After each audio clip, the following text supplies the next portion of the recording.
예배 가운데 나오신 여러분 환영하고 축복합니다.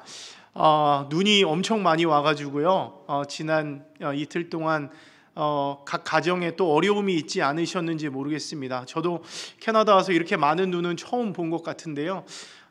모쪼록 또 각 가정 안에서 또 어려움 없이 또 하나님의 은혜 가운데 또 설 수 있는 여러분들 되셨으면 좋겠습니다.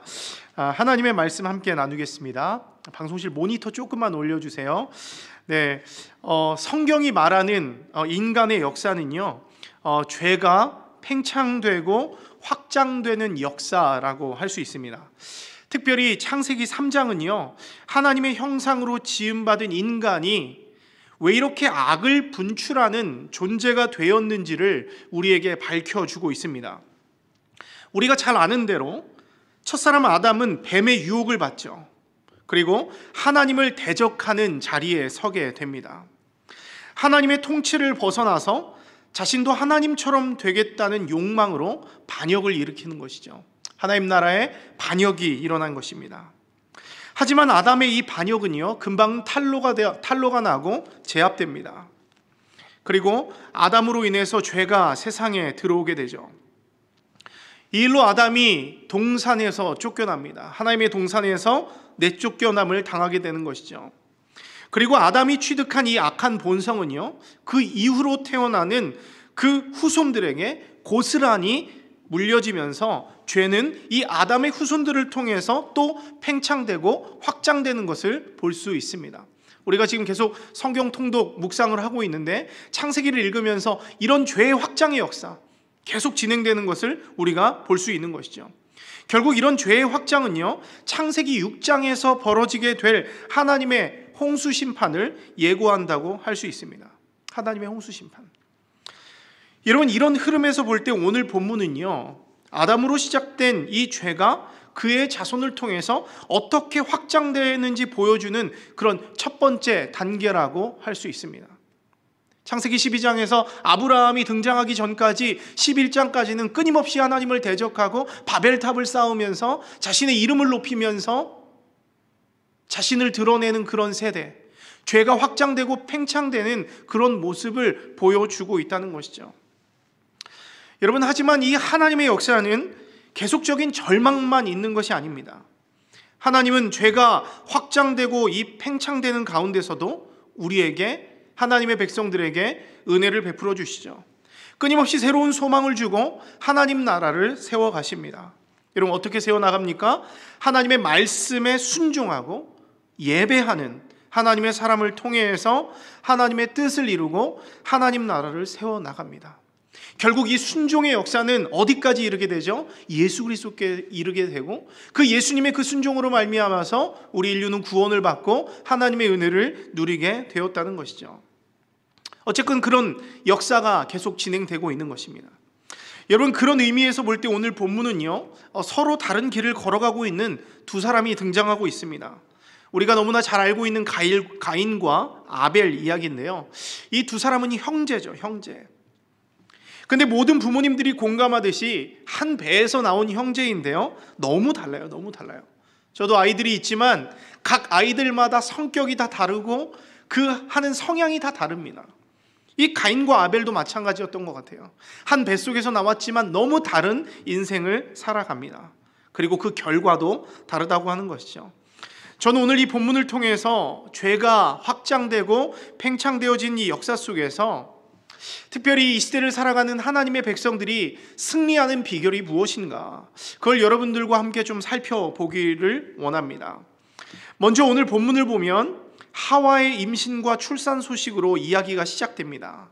함께 1절과 2절 초반부의 말씀을 한번 읽어보겠습니다. 1절과 2절입니다.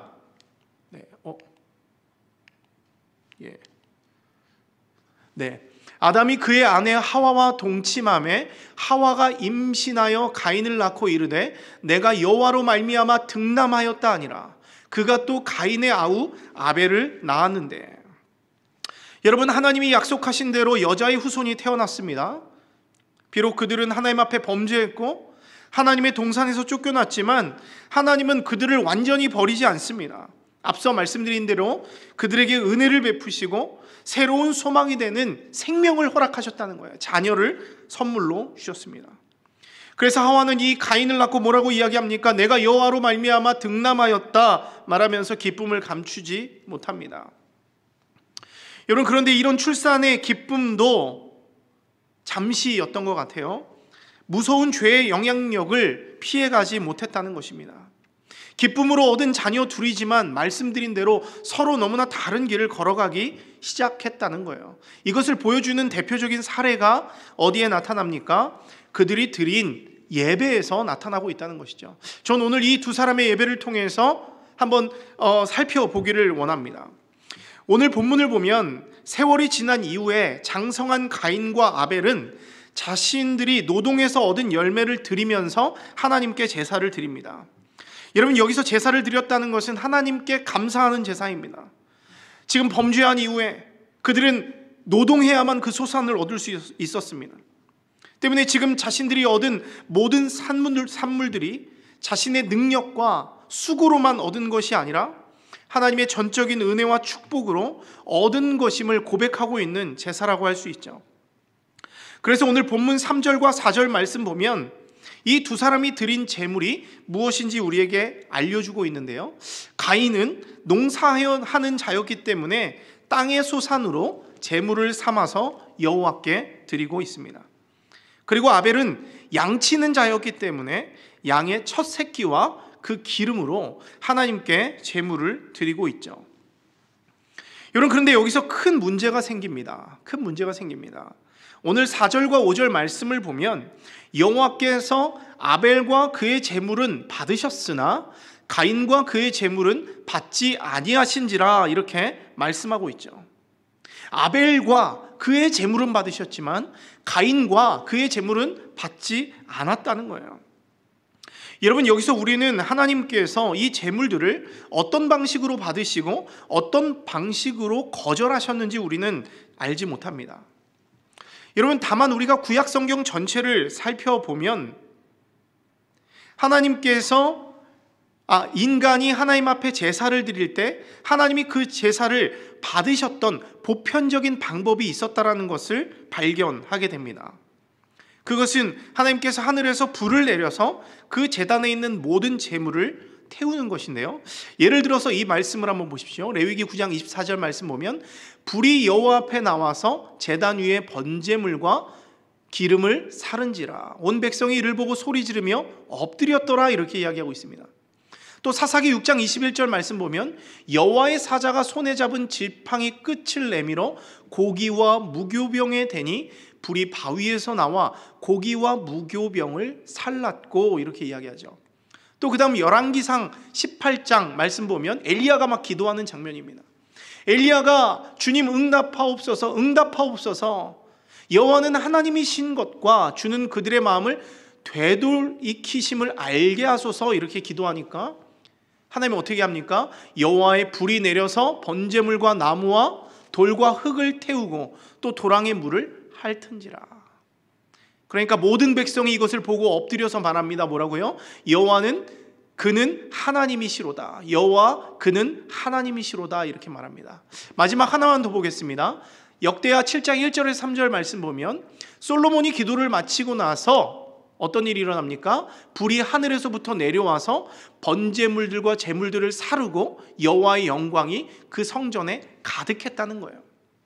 그리고 이스라엘 모든 자손은 이 불이 내리는 것과 여호와의 성전 위에 있는 것을 보고 영광이 성전 위에 있는 것을 보고 돌을 깐 땅에 엎드려 경배하며 이렇게 이야기합니다.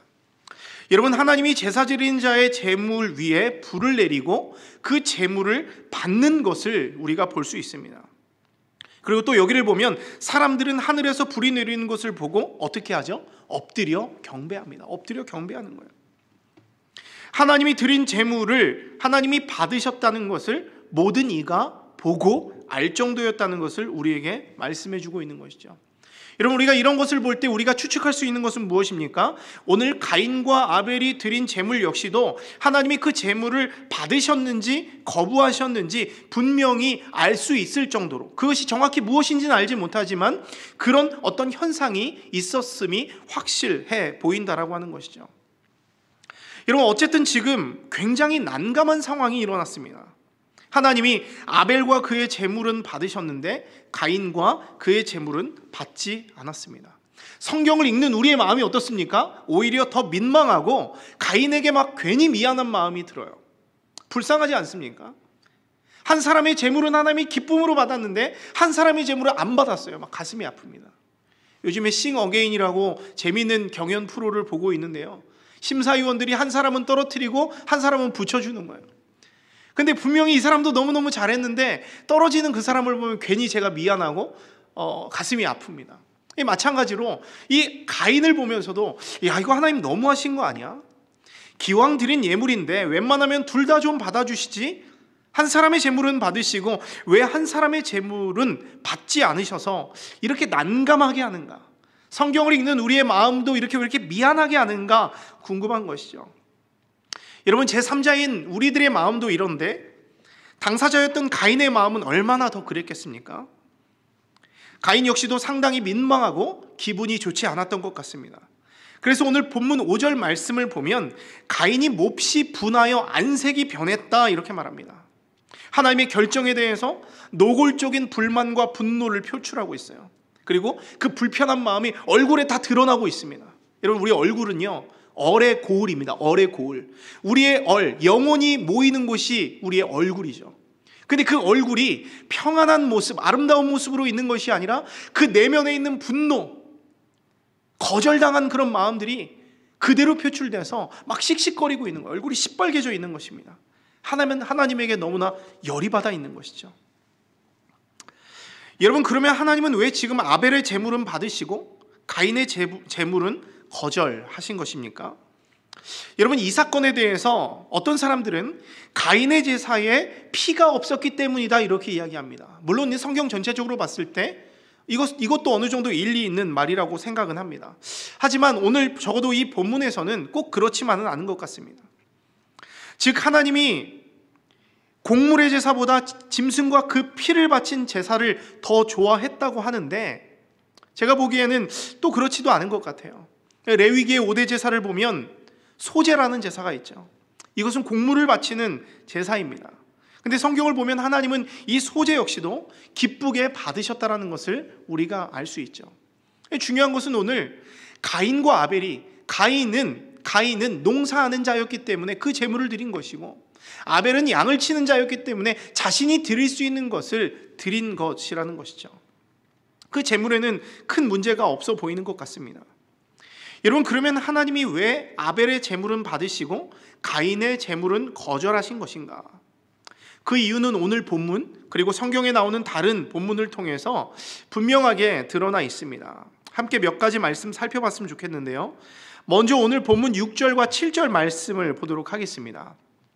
오늘 6절 7절 말씀 보면 여호와께서 가인에게 이르시되 내가 분하여 함은 어찌 됨이며 안색이 변함은 어찌 됨이냐? 내가 선을 행하면 어찌 낯을 들지 못하겠느냐?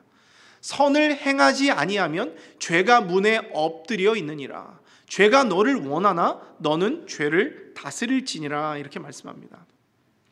여러분, 여기를 보면 하나님이 가인의 제물을 거절하신 이유가 무엇입니까? 가인이 선을 행하지 않고 죄의 다스림 안에서 살아가고 있기 때문이라는 것을 우리에게 보여주고 있는 것이죠. 앞서 말씀드린 표현대로 하면 죄의 팽창과 확장의 흐름에서 가인이 편승해서 하나님을 떠나고 악을 저지르는, 악을 행하는 길에 서 있다라고 하는 것이죠. 특별히 오늘 본문을 보면 죄가 가인을 너무 좋아합니다. 죄가 가인의 문 앞에 엎드려 있으면서 가인을 원한다 이렇게 말하고 있습니다. 여러분, 얼마나 비참한 상태입니까? 죄를 얼마나 많이 지었으면 누가요? 죄가 친구처럼 집 앞에서 기다리고 있는 것입니다. 오늘도 나와 악행을 저지르며 나랑 놀자 이렇게 유혹하고 있는 것입니다. 여러분, 이것은 가인이 하나님을 완전히 떠나서 지금 죄의 길을 걸어가고 있다는 것을 증명하고 있는 것입니다. 그래서 하나님은 지금 그 가인을 안타까워하면서 말씀하고 있는 거예요. 어쩌면 그 이후에 있을 그 끔찍한 사건을 염두에 두고 하나님께서 이런 말씀을 하셨는지도 모르겠습니다. 가인아, 너의 제사가 거절되었다고 분노하거나 정색하지 마라. 정색하지 마라. 오히려 너의 죄악된 삶을 좀 돌아봐라. 죄가 너를 다스리는 것이 아니라 너가 죄를 다스리는 삶을 좀 살아라. 정신 차려라. 이렇게 경고하고 있는 것입니다. 하나님이 가인의 중심을 아시고 그 마음의 상태를 아시고 오히려 그에게 이런 경고를 하시면서 돌이킬 수 있는 기회를 지금 주고 있다고 하는 것입니다. 여러분, 특별히 저는 여러분들이 이런 비참한 상태에 놓이지 않기를 바랍니다. 여러분, 혹시 여러분의 집 문 앞에서 죄가 놀자, 나랑 놀자, 죄를 짓자, 하나님을 떠나자 이렇게 유혹하고 있는 분들이 있습니까? 매일 내 안에 있는 분노와 열등감을 이기지 못해서 내 주변 사람의 마음을 아프게 하는 자들이 있습니까? 매일 음란과 악한 것을 친구 삼아서, 온갖 향락과 세상적인 것을 친구 삼아서 나랑 놀자 하면서 우리를 유혹할 때, 그래 오늘 내가 너와 함께 할게라고 하면서 나의 모든 것들을 그 죄에게 드리며 죄에 예배하고 있는 사람이 있습니까? 많은 하나님의 사람들이 그 죄를 다스리지 못하고 오히려 죄와 버타는 삶을 살고 있다라고 하는 것입니다. 만일 우리가 지금 하나님의 자녀라고 하면서 죄를 다스리는 것이 아니라 오히려 죄의 다스림을 받음으로 하나님이 원치 않는 삶을 살며 그러면서도 하나님 앞에 예배한다, 찬송한다 하고 있다면 지금 이 말씀을 하나님의 경고로 여기시고, 하나님, 내가 죄의 다스림을 받는 자가 아니라 하나님의 말씀의 다스림을 받는 자가 되기 원합니다. 믿음으로 나아갈 수 있는 여러분들 되었으면 좋겠습니다. 또 한 부분을 좀 더 찾아봤으면 좋겠습니다. 요한일서 3장 12절 말씀인데요, 여기를 보면 좀 더 보충된 설명이 나옵니다. 제가 읽어드리겠습니다. 가인같이 하지 말라. 그는 악한 자에게 속하여 그 아우를 죽였으니 어떤 이유로 죽였느냐? 자기의 행위는 악하고 그의 아우의 행위는 의로움이라. 의로움이라. 여러분, 여기를 보면 가인에 대해서 어떤 평가를 내리고 있습니까? 가인이 악한 자에게 속하여 악한 행위를 했다, 이렇게 말하고 있죠. 앞서 말씀드린 이 가인의 죄악된 삶을 그대로 지적하고 있는 말씀이라고 할 수 있습니다. 그렇기 때문에 이 본문 역시도 성경을 읽고 있는 독자들인 우리들에게 뭐라고 이야기하고 있습니까? 가인같이 하지 말라, 이렇게 말해요. 가인같이 하지 말라. 강력하게 경고하고 있는 것입니다. 여러분, 반면에 동생 아벨의 행위는 어떻습니까? 아벨의 행위, 오늘 본문에 보면 그의 아우의 행위는 의로움이라 이렇게 평가하고 있죠. 그의 아우의 행위는, 그의 행위는 의로움이라. 아벨이 하나님이 제사를 받으실 만한 의로운 삶을 살았음을 오늘 본문에서 우리에게 보여주고 있는 것이죠. 여러분, 그러면 아벨이 드렸다라고 하는 하나님이 받으실 만한 의로운 삶이란 어떤 삶입니까?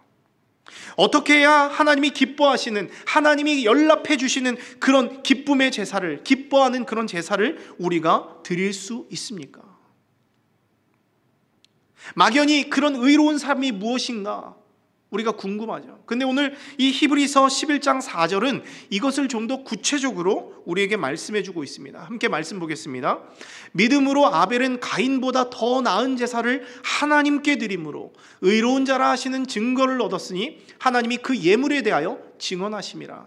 그가 죽었으나 그 믿음으로써 지금도 말하느니라. 여러분, 여기를 보면 아벨의 행위가 의롭다고 평가받는 결정적인 이유가 등장하죠. 여러분, 그것이 무엇인가요? 바로 믿음입니다. 믿음.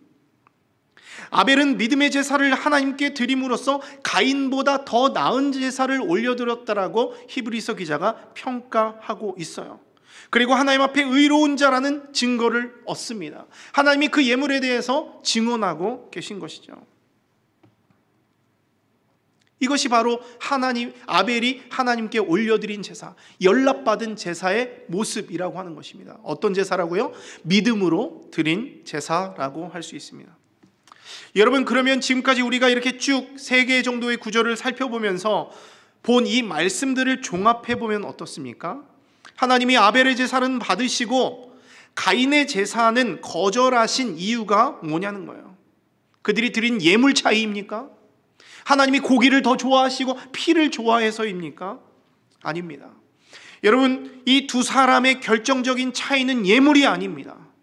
예물이 아니라 그 예물을 드린 사람의 마음 차이 때문이라는 거예요. 마음 차이. 또 하나님을 향해 가지고 있는 그들의 믿음의 차이였다라고 하는 거예요. 그 마음과 그 믿음의 차이 때문에 하나님이 받으셨느냐 안 받으셨느냐가 결정되었다라고 하는 것이죠. 즉 하나님이 거절하신 것은 가인이 드린 제물을 거절한 것이 아니라 선을 행하지 않고 행악에 빠져서 죄에 빠져 있는 그 가인 자체를 거절하셨다는 거예요. 가인 자체를. 오늘 말씀을 보면 하나님이 아벨과 그의 제물을 받으신 것이고 하나님이 가인과 그 제물을 거절하셨다라고 하는 것입니다.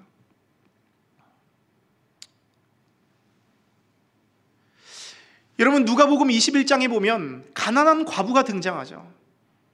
예수님이 사람들이 헌금하는 것을 보고 있었는데 많은 부자들이 막 자기가 가진 것들을 막 내는 거예요. 근데 가난한 과부가 2렙돈을 드리는 거예요. 2렙돈이라고 하는 건 그리스 통화에서 가장 작은 그런 액수의 동전이라고 할 수 있습니다. 근데 그 2렙돈을 넣는 그 여인을 보면서 예수님이 어떻게 평가하십니까?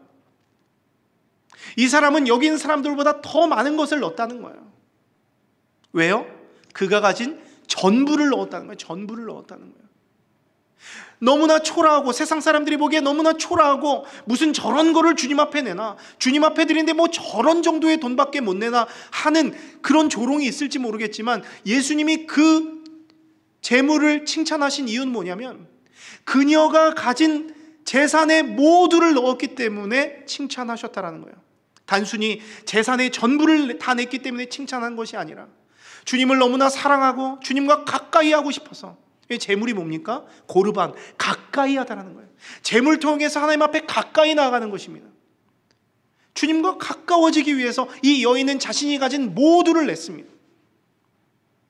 그렇기 때문에 하나님은 그 마음을 보신 거예요. 여러분, 또 누가복음 19장에 삭개오가 나오죠. 삭개오가 예수님을 만나고 마음의 변화가 됩니다. 이전에는 세리로서 민족의 등을 쳐먹고 사는 그런 사람이었지만 예수님을 만난 다음에 변화가 됩니다. 그리고는 어떻게 합니까? 자신이 가진 것을 다 팔아주고 다시 돌려주겠다 이야기합니다. 뭐 재물을 드린 것은 아니지만 하나님은 그 마음을 기뻐 받으시는 거예요. 왜 그렇습니까? 여러분, 세리였던 삭개오는 정말 나쁜 사람이었습니다. 세상의 눈으로 보면 죄인이었습니다. 상종하기 싫은 사람이었습니다. 근데 왜 그가 드린 것을 왜 받으십니까? 변화되고 하나님께 가까이 하고 싶은 그 마음을 받으셨다라고 하는 거예요. 여러분, 이런 것들을 보면 주님이 받으시는 제사는 뭐예요? 우리가 드리는 대단한 재물, 대단한 능력, 어떤 대단한 것이 아니라 우리가 가진 것은 적지만은 우리 마음에서 우러나오는 하나님을 향한 마음을 주께서 받아주신다라고 하는 것이죠. 때문에 우리는 여기서 깨닫게 되는 것이 하나 있습니다. 그것이 무엇입니까? 죄의 팽창과 확장의 역사 속에서 우리가 승리하기 위한 비결이 무엇입니까? 오늘 가인과 아벨의 제사에서 우리가 배울 수 있는 거예요. 뭐예요? 믿음의 예배를 주님 앞에 올려드려야 한다는 것이죠. 믿음의 예배를 주님 앞에 올려드려야 한다. 여러분, 특별히 우리가 믿음으로 제물을 드리기 위해서는 어떻게 해야 됩니까? 우리가 믿음으로 제물을 드리려고 해요. 어떻게 해야 됩니까? 믿음으로 제물을 드리기 위해서는 우리가 믿음의 삶을 살아야 하는 것이죠. 믿음의 삶을 살아야 하는 것은 어떤 것입니까? 여러분, 우리는 일주일 내내 하나님이 미워하시는 악한 말과 악한 생각과 악한 행동을 밥 먹듯이 하다가 예배 한번 잘 드렸다고, 또 헌금 한번 잘 드렸다고 하나님이 그것을 기쁘시게 받으시는 것이 아니라는 거예요. 하나님이 기뻐하신 예배는 월화수목금토일 매주 매시간 매순간 하나님과 동행하면서 그분을 왕으로 모시면서 우리 삶 전체가 하나님 앞에 연락되는 예배가 되는 삶이 바로 믿음의 예배라고 하는 것이죠. 만일 우리가 그런 예배를 드리지 않는다면 그것은 하나님을 기만하는 예배이고 거짓된 예배라는 거예요. 내가 제물을 드리고 하나님 앞에 회개하길 원하고 하나님 앞에 감사하길 원하면서도 그 제물 안에 내 마음, 회개하는 마음, 감사하는 마음, 주님을 경외하는 마음이 없이 드리는 예배는 거짓 예배고 주님이 받지 않는 예배라고 하는 것이죠. 때문에 하나님 앞에 우리가 믿음의 예배를 드리기 위해서는 우리가 어디서 살고 무엇을 하든지 우리의 말과 생각과 행동이 매 순간 하나님의 다스림을 받아야 하는 것입니다. 가인이 실패한 게 바로 이것입니다. 아벨이 성공한 것이 바로 이것입니다. 아벨은 하나님 앞에서 교제하며 하나님과 가까이 하는 친밀한 동행의 삶을 살았던 반면에 성경이 평가하는 가인은 죄악 가운데 젖어서, 죄가 그분에 엎드려져서 죄를 벗삼아 죄가 놀자고 하는 그런 죄의 다스림을 받는 삶을 살았다는 것이 그 큰 차이였다고 하는 것이죠. 여러분, 지금 우리가 드리는 예배도 마찬가지라고 생각합니다. 지난 시간 내 마음대로 내 멋대로 살다가 잠깐 속죄하는 마음으로 드리는 그런 예배가 되어서는 안 됩니다. 마음은 없는데 의무감 때문에 마지못해서 드리는 예배가 되어서도 안 됩니다. 우리가 드리는 모든 공적 예배는 우리가 삶에서 드리는 모든 삶의 예배의 연장선이 되어야 합니다.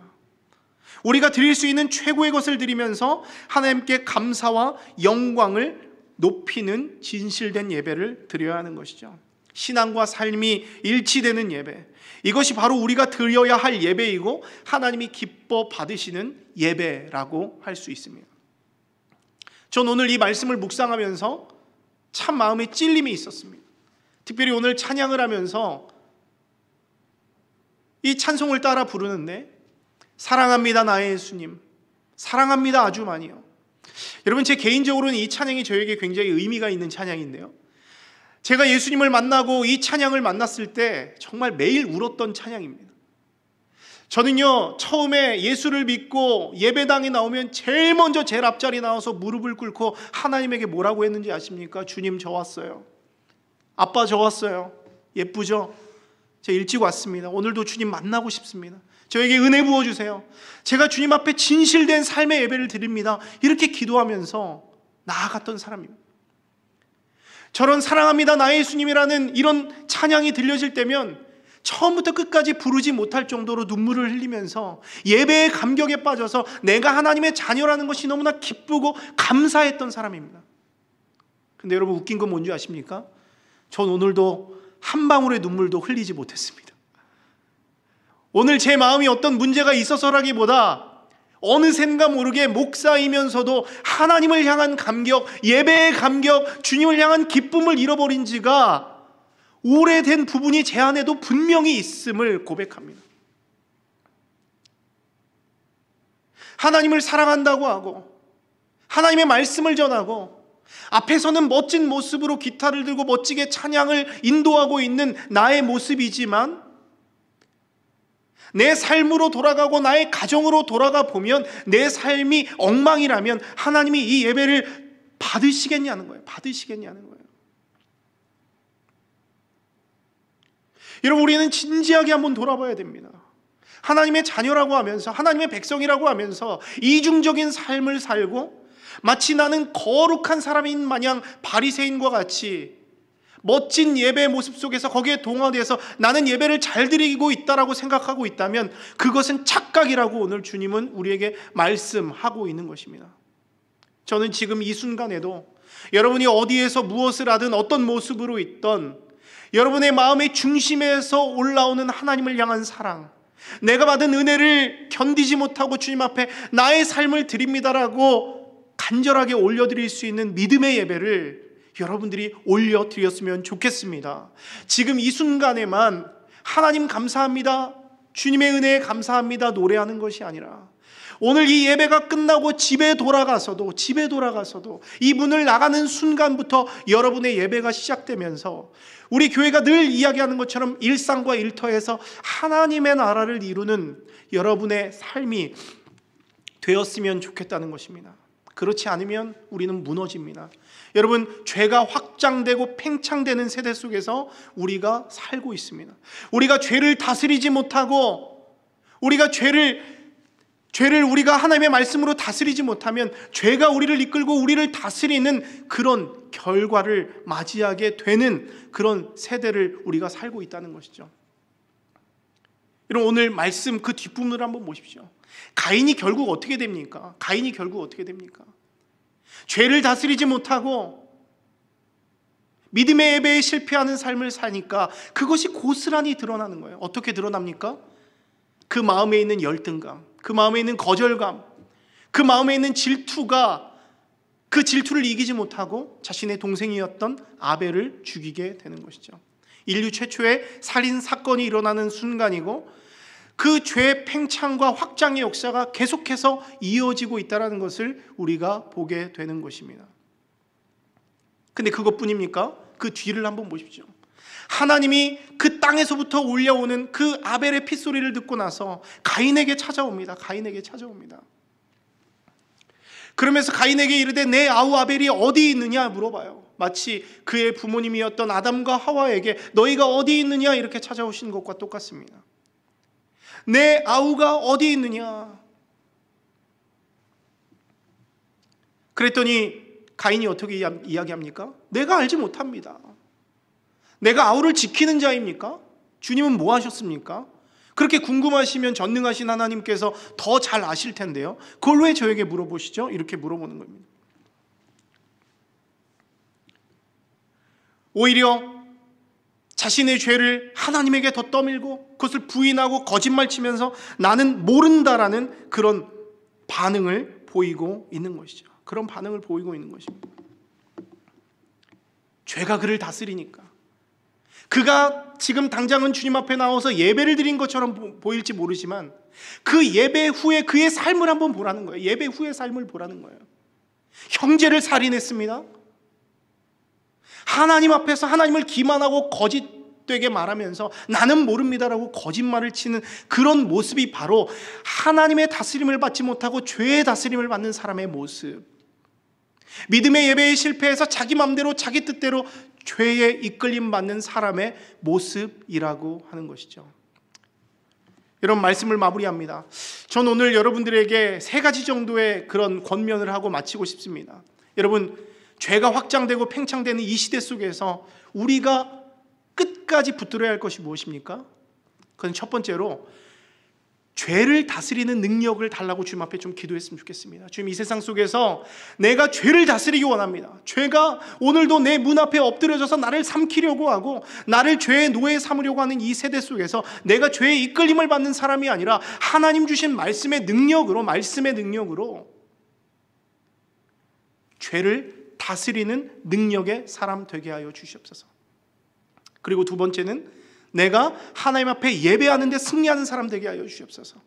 나의 삶 전체가 믿음으로 드리는 삶의 예배 되게 하여 주시옵소서. 이렇게 다스리는 능력, 예배의 능력, 그리고 믿음으로 사는 능력을 달라고 여러분들이 기도하면서 여러분들이 좀 승리했으면 좋겠습니다. 여러분, 우리는 부족합니다. 우리는 그런 힘이 없습니다. 다만 이 능력은 어디서 옵니까? 결국 이 죄의 팽창과 확장의 역사를 막는 분이 누구예요? 바로 예수님이라고 하는 것입니다. 결국 예수님이 하나님에 대한 그 극적인 순종을 통해서 이 땅에 오셔서 그 죄와 사망의 팽창의 역사를 막으시고 우리에게 생명과 은혜의 역사를 시작하게 하시는 분이 바로 예수님이라는 거예요.